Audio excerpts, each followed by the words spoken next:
In der Dawat geht ein Schrecken um.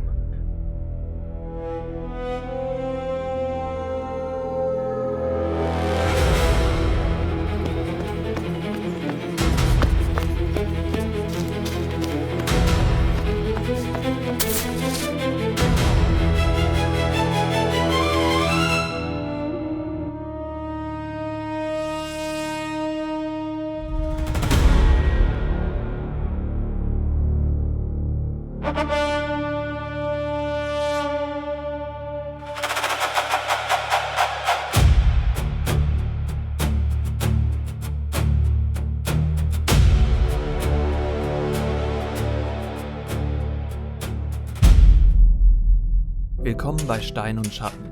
Ich bin Alex und ich erzähle dir fast vergessene Geschichten, die zwischen alten Wegen und den Schatten vergangener Zeiten weiterleben. Abonniere den Kanal, wenn du keine dieser Geschichten verpassen willst.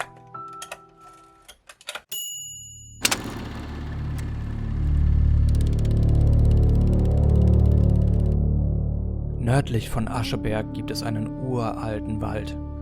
Manche sagen, er könne zwischen denen unterscheiden, die ihn achten, und denen, die glauben, er gehöre ihnen.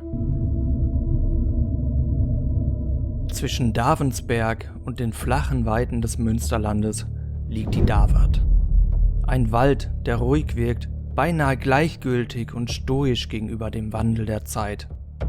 Die Dawat lässt dich außer Acht, solange du sie respektierst, aber sie kann dich verzehren, wenn du ihr Leid zufügst. Sie wirkt nicht wie ein Ort, vor dem man gewarnt wird. Es gibt keine steilen Hänge, keine tiefen Schluchten, nichts, was sich auf den ersten Blick fernhält. Und doch verändert sich etwas, sobald man sich tiefer in den Wald begibt. Die Wege verlaufen ruhig, fast ziellos, als hätten sie keine Richtung. Aber sie faszinieren. Die Dawat kann Menschen in ihren Bann ziehen und tiefer in sich hineinlocken. Der Moorboden trägt den einen Schritt und den nächsten vielleicht nicht mehr. Zwischen den Stämmen entsteht eine Gleichförmigkeit, die Wanderer schnell vergessen lässt, wie weit man gegangen ist und aus welcher Richtung man kam.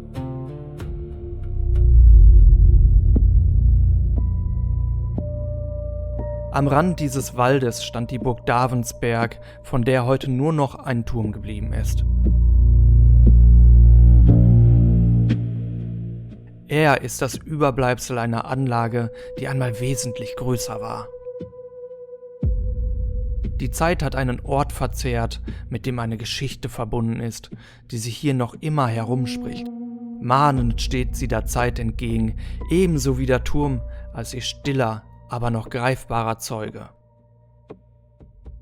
Im 13. Jahrhundert lebten hier einige Herren von Mainhövel.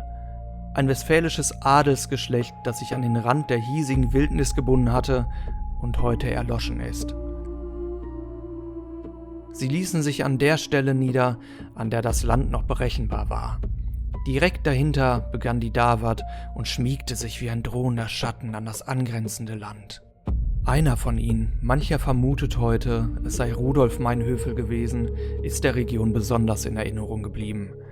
Er soll ein stolzer Ritter gewesen sein, ein Mann mit Besitz, mit Einfluss und der Gewohnheit, seinen Willen im Zweifel entgegen gesellschaftlicher Normen durchzusetzen.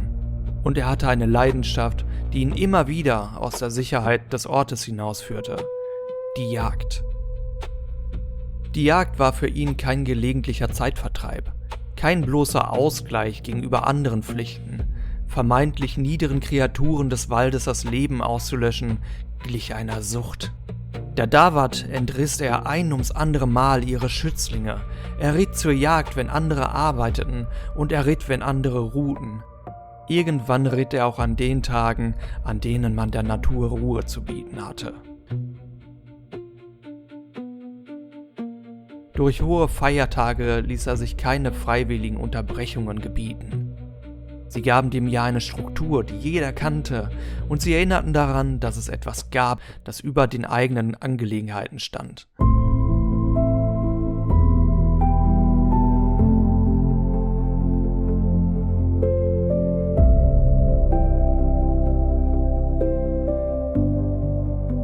Die Glocken trugen zogen weit über das Land, legten sich über die Felder, Wege und Häuser. Wenn sie ertönten, erinnerten sie daran, dass es Zeiten gab, in denen die eigene Tätigkeit der Gottesfurcht zu weichen hatte. Doch Meinhövel tauchte bald nicht mehr zu den Gottesdiensten auf. Während andere zur Kirche gingen, ließ er seine Hunde von der Leine. Ihr blutdurstiges Geläut riss von Davensberg bis in die Davart eine Schneise in die Ruhe. Während sich das Land in Stille legte, saß er bereits im Sattel.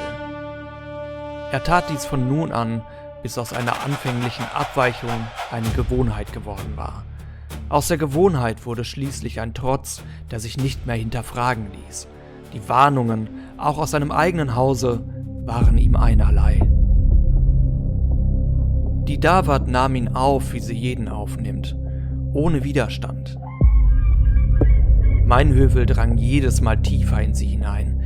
Die Wege wurden schmaler, der Boden dunkler, feuchter, unberechenbarer. Die Geräusche verloren ihre Klarheit. Schall zerbrach an den Baumstämmen und zersplitterte in ein unheilvolles Rauschen. Ein Ast knackte nicht mehr scharf, sondern dumpf. Ein Ruf trug nicht mehr weit, sondern wurde vom Dickicht und Morast verschluckt. Meinhövels Hunde verloren immer häufiger die Spur. Und doch ritt Meinhövel weiter. Er ritt mit der Selbstverständlichkeit eines Mannes, der nie gelernt hatte, ein Nein zu akzeptieren.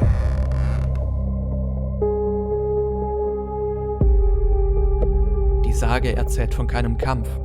Es soll kein Tier gegeben haben, das sich ihm entgegenstellte, keinen Feind, gegen den er etwas hätte ausrichten können.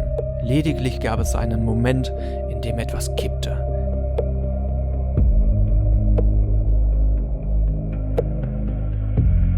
Der Wald wurde still. Kein Tier gab auch nur einen Laut von sich. Auch die Jagdmeute verstummte. Doch Meinhövel tat das, was er immer tat. Er trieb weiter in die Davart hinein. Durch Blutgier und jeden Respekt um den Verstand gebracht, lediglich mit der nächsten Trophäe im Sinn. Vor Sturheit erblindet überschritt er eine Grenze, die er nicht kommen sah. Von diesem Tag an kehrte er nicht zurück. Man suchte nach ihm, soweit es möglich war, doch die Davart gab nichts preis. Sie verschluckte seinen Namen, wenn man ihn rief, und blickte finster und mahnend auf jene hinab, die Meinhövel suchten. Kein Pferd wurde gefunden, keine Spur, kein Zeichen eines Kampfes. Die Davart verschwieg, was sie ihm angetan hatte, um ihre Kinder zu rächen. Seitdem, so erzählt man sich, zieht Meinhövels Jagd weiter durch die Davart. Mit einem fernen Bellen kündigt sie sich an. Aus allen Richtungen zugleich erklingt ein Horn. Man spürt unheilvolle Blicke. Irgendwo im Wald nimmt man eine Bewegung wahr. Dann plötzlich ein körperloser Ruf irgendwo zwischen den Bäumen. Eine eindeutige Warnung, auf der Stelle umzukehren und nicht tiefer in die Davart hineinzudringen. Die Jagd ist nicht beendet worden. Lediglich ist sie nicht mehr Teil der Welt, die man versteht. Auf ewig ist Meinhövel nun verdammt, der Davart als ihre wilde Jagd zu dienen und jene zu verscheuchen, zu verfluchen oder zum Schweigen zu bringen, die ihr neuerliches Leid zufügen wollen.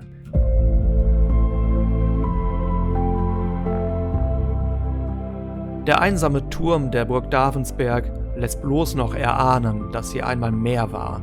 Die Davart ist heute gewaltsam von einer Autobahn zerschnitten worden. Wege führen durch sie hindurch. Die Zivilisation rückt ihr immer näher. Aber tief in diesem Wald gibt es noch immer diese Orte, in denen man stehen bleibt, ohne genau sagen zu können, warum. Orte, an denen er dichter wirkt, als er sein müsste. Wege, die sich anders anfühlen, als wären sie nicht für Menschen gedacht. Auf diesen Wegen ist es ratsam, kehrt zu machen, denn Meinhövel jagt noch immer durch die Davart.